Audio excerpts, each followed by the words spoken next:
On travaille encore normalement ou presque dans la bibliothèque communale de Saint-Josse. Dès demain, ce sera le retour du confinement. Même si ce n'est pas de gaieté de cœur, il faut bien appliquer la mesure. Nous sommes en train de préparer un peu à la fois la communication et surtout dans l'immédiat, nous devons annuler malheureusement tous les projets, les activités, les rencontres, les rendez-vous qu'on avait prévus quand même. Pour assurer tout de même un peu de service, la bibliothèque maintient certaines activités via Internet.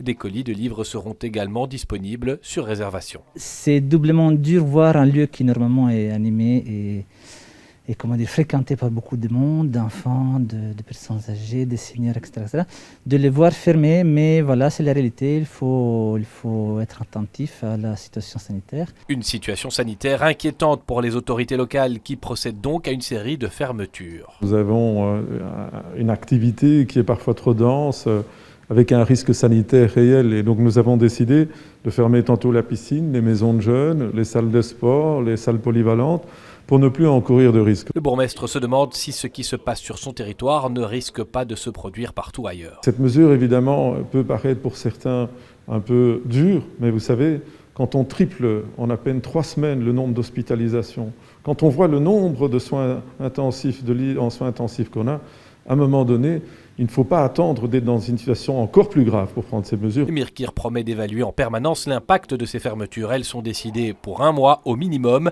Il en appelle aussi au fédéral pour rendre les tests plus rapides et le traçage plus efficace.